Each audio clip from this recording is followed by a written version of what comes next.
Friends, स्वागत है आपका हमारे यूट्यूब चैनल पर फिर से M I S study circle में। और उम्मीद करते हैं कि आप लोग का जो आंसर राइटिंग का जो सेशन है वो सही ढंग से चल रहा होगा। आप लोग खूब आंसर राइटिंग की प्रैक्टिस कर रहे होंगे, क्योंकि पर्पस हमारा क्वेश्चन पेपर को ख़त्म करना है किसी भी तरीके से। ठीक, तो आज हम एक नए टॉपिक के साथ आए हैं। इसका नाम है रेनेसां। रेनेसां यानी कि पुनर्जागरण। 19वीं सेंचुरी में रेनेसां का एक बहुत इंपॉर्टेंट रोल है, और इसको आधुनिक इतिहासकारों ने काफ़ी जगह दी है अपने इतिहास के पन्नों में। ठीक, तो आज टॉपिक हम डिस्कस करेंगे चार बिंदुओं पर। एक तो रहेगा आपका discussion over the Indian renaissance, पुनर्जागरण के बारे में थोड़ी सी चर्चा करेंगे। उससे रिलेटेड एक क्वेश्चन, दो क्वेश्चन और उठाए हमने आज इंडियन नेशनल मूवमेंट से। और सजेस्टेड रीडिंग, यानी कि मॉडर्न इंडिया को समझने के लिए आपको कौन सी बुक रेफर करनी चाहिए इस कम समय में। किताबें तो बहुत सारी हैं, लेकिन इस कम समय में किस तरीके से ब्रीफ में हम चीज़ों को समझ सकते हैं। ठीक, लेट अस स्टार्ट फ्रॉम 19वीं सेंचुरी इंडिया। 19वीं शताब्दी के भारत में आपका स्वागत है। बहुत सारी गतिविधियां हो रही थी। ब्रिटिश साम्राज्य का विस्तार हो रहा था। क्षेत्रीय राजवंश का कह सकते हैं कि वो ब्रिटिश साम्राज्य में समाहित होते जा रहे थे। लेकिन साथ साथ समाज में एक और बयार चल रही थी, जिसको हम कहते हैं socio and religious reform movement, यानी कि सामाजिक और धार्मिक रिफॉर्म जो मूवमेंट स्टार्ट हुए थे वो। इनका एक अच्छा खासा इम्पैक्ट पड़ा उस समय के भारतीय समाज में, और इसी ने भारतीय समाज को जागरूक किया आने वाले समय में। और नेशनल मूवमेंट में कह सकते हैं कि एक प्रमुख भूमिका निभाई है। देखते हैं वो कौन लोग थे। तो सबसे पहले तो आपको ये समझ लेना चाहिए कि रेनेसां अपने आप में क्या चीज़ है। रेनेसां का मतलब होता है रीबर्थ। ठीक, भारत में काफ़ी लेट शुरू हुआ, लेकिन एक बहुत इंपॉर्टेंट फिनोमिना है। राजा राम मोहन रॉय को, और रॉय को आप लोग जानते ही हैं। इन्होंने ब्रह्म समाज की स्थापना करी थी 1828 में। इनके बारे में पढ़ना बहुत जरूरी है। बंगाल में ही यंग बंगाल मूवमेंट की शुरुआत करी थी विवियन डेरेजियो ने। इनके बारे में क्वेश्चन आ सकता है। ईश्वर चंद्र विद्यासागर का कंट्रीब्यूशन, देवेंद्रनाथ टैगोर का कंट्रीब्यूशन, दयानंद सरस्वती के बारे में कौन नहीं जानता। गो बैक टू वेदास का नारा दिया था। आर्य समाज की स्थापना, Swami Vivekananda and his trip to the Chicago in 1893, और उनके वहां से आने के बाद रामकृष्ण मिशन की स्थापना। काफी इंपॉर्टेंट टॉपिक है मेंस में एग्जाम के क्वेश्चन आने के लिए। ठीक, गोपाल हरि देशमुख, ये भी एक समाज सुधारक थे।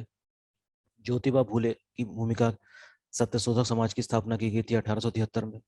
इसी प्रकार से थियोसॉफिकल सोसाइटी जो भारत से बाहर स्थापित हुई, लेकिन भारतीय कारण से काफ़ी प्रभावित थी, और एनी बेसेंट ने इसका प्रचार प्रसार किया।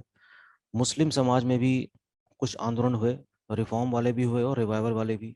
सर सईद अहमद खान ने स्थापना करी थी। और भी ऐसे कई सारे सामाजिक सुधार जिसके बारे में आपको पता होना चाहिए। ठीक, तो आज थोड़ा सा डिस्कस कर लेते हैं हम। अच्छा, एक चीज़ और है इसमें कि ब्रिटिश ने भी कुछ इनिशिएटिव लिए थे जो भारत में कुप्रथाएं लंबे समय से चल रही थी। जैसे कि सती प्रथा का समाप्त किया गया 1829 में। ठगी को सप्रेस किया गया। विडो मैरिज में अंग्रेजों ने अच्छी भूमिका निभाई थी। स्लेवरी को समाप्त किया गया, और बाल विवाह यानी कि चाइल्ड मैरिज जैसी प्रैक्टिस को भी प्रोहिबिट किया इसने। ठीक है, देखते हैं 19वीं सेंचुरी के भारत में दरअसल ये रेनेसां स्टार्ट हुआ कैसे, और इसकी प्रकृति कैसी थी। तो ध्यान देने वाली बात यह है इसमें कि दो प्रकार के मूवमेंट थे। एक तो था रिफॉर्म मूवमेंट, यानी कि सुधारवादी आंदोलन, और एक आंदोलन को हम कहते हैं पुनरुद्धार यानी कि रिवाइवल मूवमेंट। रिफॉर्म मूवमेंट की अगर हम बात करें तो ब्रह्म समाज इसका एग्जाम्पल है, और अगर हम रिवाइवल मूवमेंट की बात करें तो उसका एग्जाम्पल क्या है, आर्य समाज। रामकृष्ण मिशन की अगर बात की जाए तो रामकृष्ण मिशन कह सकते हैं कि हम एक एक सिंथेसिस है किसके बीच का, किन दोनों का, रिफॉर्म मूवमेंट का भी और रिवाइवल का भी। तो इसको हम, इस आंदोलन को हम दोनों प्रकार के आंदोलन रख सकते हैं, reform as well as revival. Okay, question के फॉर्म में देखने की कोशिश करते हैं। ये मैंने आज हिंदी में लिखा है थोड़ा, आंसर राइटिंग सेशन ये के पीसीएस मेंस को ध्यान में रख के। क्वेश्चन है, right a short note over ब्रह्म समाज। ब्रह्म समाज पर संक्षिप्त टिप्पणी लिखें। ये 125 वर्ड के लिए मैंने उठाया इसको। तो आप पॉइंट वाइज इस तरीके से समझा सकते हैं अपने आंसर में इसको, आंसर लिखने के दौरान क्लासरूम के अंदर।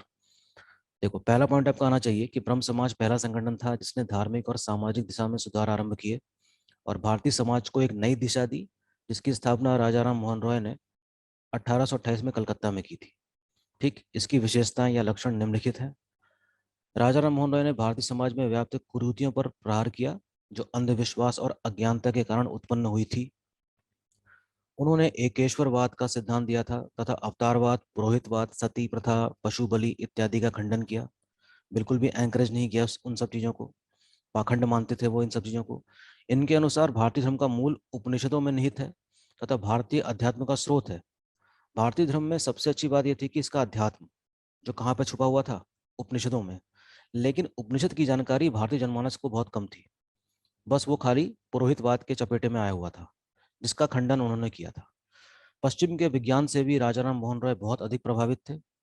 उनका मानना था कि यदि पश्चिम का विज्ञान और भारत का अध्यात्म एक हो जाए तो प्रत्येक मनुष्य अपनी परम संभावना को प्राप्त कर सकता है। This is very important point.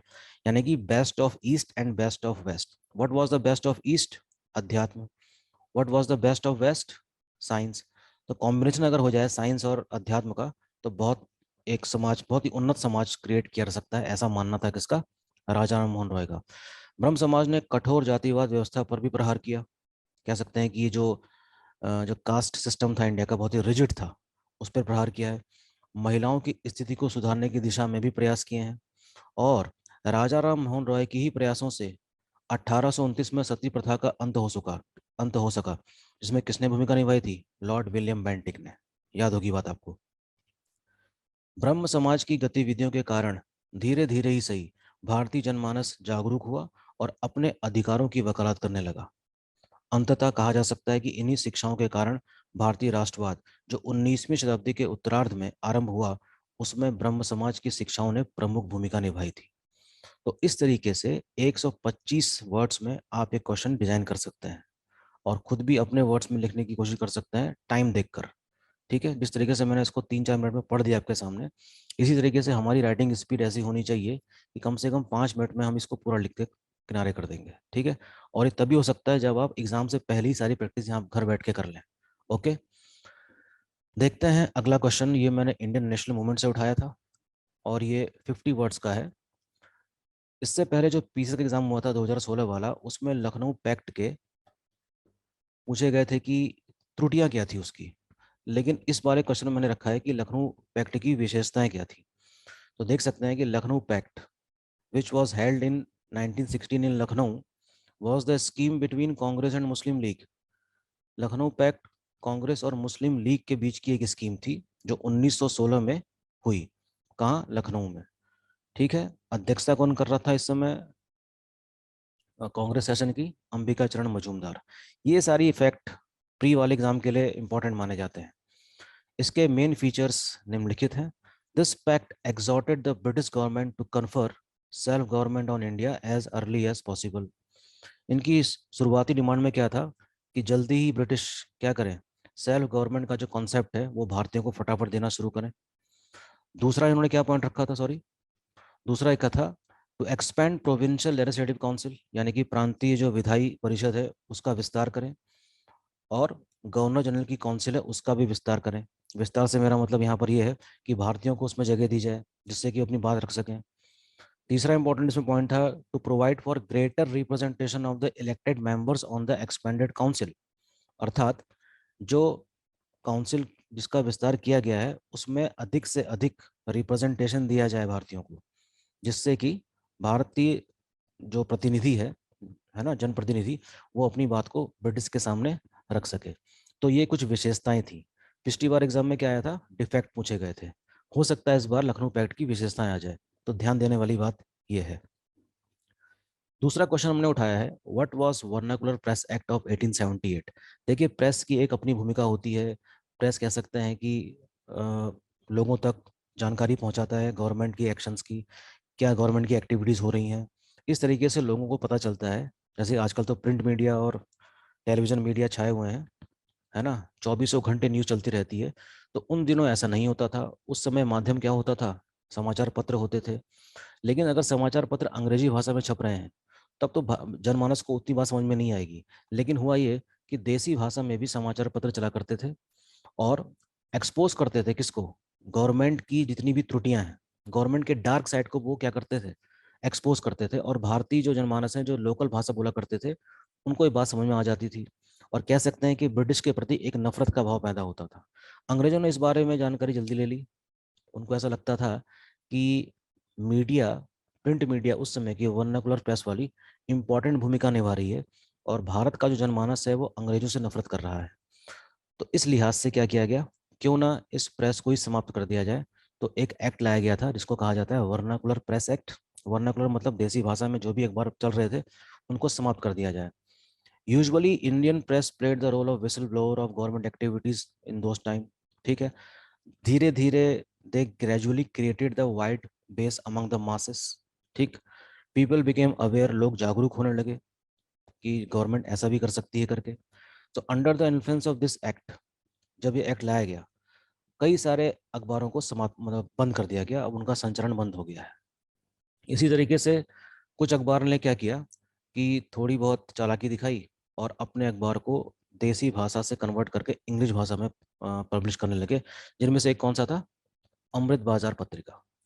अमृत बाजार पत्रिका, जिसको आज एबीवीपी न्यूज़ भी कहते हैं, ध्यान दीजिएगा इस बात पे, ये तब की है। अमृत बाजार पत्रिका वॉज वन ऑफ देम। लेकिन इस एक्ट को जल्दी ही, जब लॉर्ड रिपन वाइसरॉय बनते हैं, समाप्त कर दिया गया था। तो जब आप मॉडर्न इंडिया पढ़ रहे हो तो प्रेस की भूमिका के बारे में भी जरूर पढ़ लीजिएगा। हो सकता है कि क्वेश्चन एग्जाम में 250 वर्ड्स में आ जाए, evaluate the role of press during the Indian national movement. ठीक है। प्रेस ने किस प्रकार से भूमिका निभाई और किस प्रकार से लोगों को जागरूक रखा। ठीक है, इस तरीके से आप आंसर अपना फ्रेम कर सकते हैं। ये भी बहुत इंपॉर्टेंट पार्ट है इंडियन नेशनल मूवमेंट का। ठीक है, इम्प्रूव किसका?